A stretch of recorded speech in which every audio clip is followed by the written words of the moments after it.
Charlotte, and I'm with the cast of Faking It, and we're here to talk about the show. I play Shane, and he is confident and fun. I'm Rita Volk, and I play Amy, and if I had to describe her in 2 words, I'd say she's an individual, and she's sarcastic. I'm Katie Stevens, and I play Karma, and Karma is naive and very determined. Hi, I'm Greg Sorkin. I play Liam Booker, and I would say creative and strong-willed. Hi, I'm Bailey Buntain and I play Lauren. Lauren is very confident and very ambitious. I think Faking It is current because it skips the notion of people being bullied for being different. And it's at a school that is accepting of people who are unique and individuals. I think Faking It is different. I think it's more grounded than other TV shows that may be out there that kind of have the same topic. All the characters are very, very relatable, and I would just say it's more grounded, but also very fun. In this show, you're gonna see a ton of, different pairings of couples. Some girl-girl, some boy-boy, some girl-boy. So I think it has. I think girl, boy. I think there's something for everyone in this show. I think the balance comes in making sure that all the characters are heartfelt and that it's coming from a place where they're genuine about what they want and who they are. And I think that if you approach it that way, which I think that, the writers have done a really great job doing, every character has depth to them. And I think that coming from that place, you can't really, dislike anybody for their motives as long as it's coming from a true place. I definitely don't want to see Liam die. That would suck. I think we're all on the same page that we want to stay living on the show. Military school. We'd all like to stay alive. I don't know what I want to happen to my character because I don't think that I would have ever been able to guess anything that happens to her in the first season. And it was fun that it all came as such a surprise as the season went on. So I think I'd like to keep it a surprise and figure it out as Karma's figuring it out. Our showrunner, Carter Commenton, is very particular in when he sends the scripts to us. I think, like Katie said, he wants us to kind of figure out the character as we go and be as natural and trust our instincts, which has been amazing. So we have no idea what will happen in season 2, but I'm sure it'll be great. I think my favourite part of being on Pretty Little Liars was getting the chance to work with Lucy and Ian. They're very, very giving actors. I think Lucy's a sweetheart. And also going on the show, it enabled me to kind of really dig my teeth into like a 1-hour drama for the first time. So it was a completely different skill set that I had to use. And like you said, anything can kind of happen in Rosewood, so who knows where my character is going to go, whether he's going to come back or die or be who knows. The one thing that appealed to me regarding Faking It was, it was a comedy first off, and I kind of disappeared from the comedy world for like a year, 2 years. And also my character is likable, charismatic, funny, but there's also like a darkness to him to some extent, where hopefully if the show gets picked up again, we will kind of see Liam's kind of background more and who his family are and why he is the way he is, because in a way he's a bit of a lone wolf. So it's been fun playing a kind of likable comedic character with also some secrets. So the writer George Northey, who wrote GBF, is also on the writing staff of Faking It. So the worlds are kind of similar. The tone is kind of the same. I say it's like 5 years after GBF. It's sort of like in GBF, my character was the nerd and he becomes popular, whereas in Faking It, my character is just popular. There, like I said, there's no bullying the gay kid. He's just the staple cool kid. And so I think you're gonna see a lot of kind of similarities in terms of the tone, but he's probably more idyllic than Tanner was in GBF. He's confident, he's got bravado, and he kind of stays afloat in any situation. If we get picked up again, I would like to see my character have some flaws or have some difficulty kind of getting through school. It could be more interesting. I definitely think there will be some romance for Shane. Okay.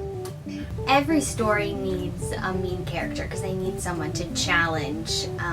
They need someone to challenge all of the other characters. But the great thing about playing a mean girl, which I had never done before, is that even those mean characters have they're human. So there is a reason why they treat people like that. And it was really fun with Lauren because I didn't know necessarily in the pilot what made Lauren the way that she is. And then Carter sat down with me and kind of explained, like, listen, this is maybe what she went through to shape her perspective and why she thinks it's okay to treat people like that and why she thinks it's okay to go after what she wants so strongly. And it's not revealed right away within the evolution of the first 8 episodes. It's like a slow burn. So that was really fun for me to be able to have that in my mind and know that she does have a heart. It's just the way that she sees things, you know, can be a little bit harsh. We each sat with Carter and kind of talked before we even did the 8 episodes. We kind of talked about, you know, the possibility of where the characters could go and what could possibly happen with them, which was really helpful moving forward because it kind of gave us a foundation for who our characters were, how we could build them, and because every episode was kind of a surprise for us and we were figuring out our characters as we went along, it was good to kind of have that background moving forward. It was difficult playing Karma, not because of any, you know, reverse closet thing. I think for me it was more difficult because, you know, she has to have this incredible friendship and be going after the guy without ruining that friendship. And then, you know, being that I was able to read the episodes, you know, I knew that Amy has feelings for Karma. And then so moving through the season, I had to constantly remind myself that Karma has no idea about that. So I couldn't judge her as a person or say, how could you not see that Amy likes you? So it was kind of about me like having no judgment towards Karma and just being the teenage girl that she is. And, you know, because the teenage girl goes after the boy and she falls for the guy and the friend's supposed to go along with it. So it was definitely difficult. I think the most difficult part was to not judge her and just to treat her like a normal teenage girl.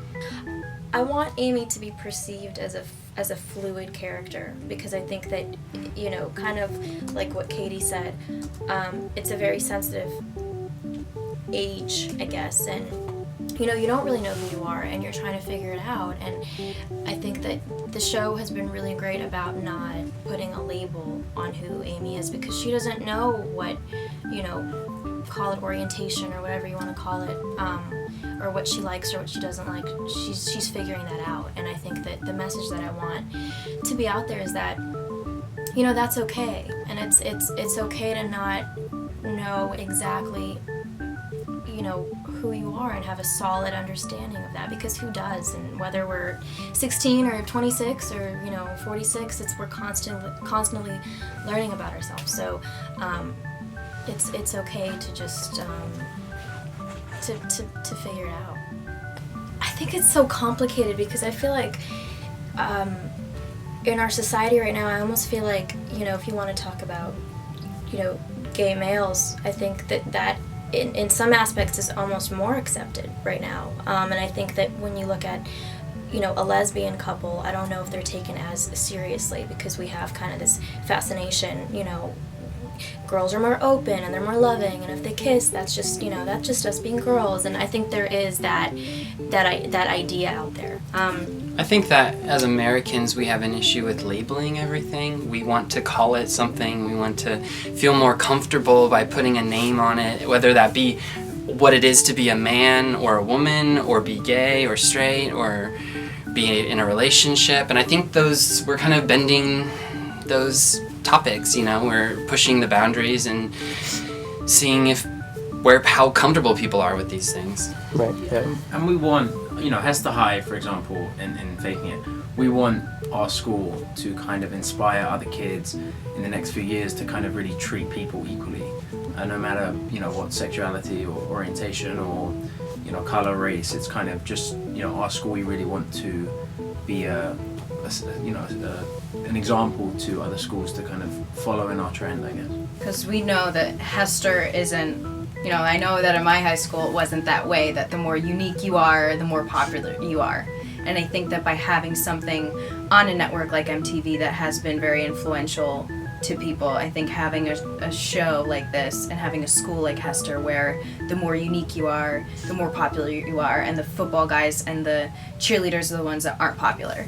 I think that it's going to be good for people to see that you could be your authentic self and you can find who you are in high school, because I think that's a lot of, I struggled with it. I know everyone struggled with it. Yeah, come to our school. Come to Hester. Well, I think that's an important distinction too. Is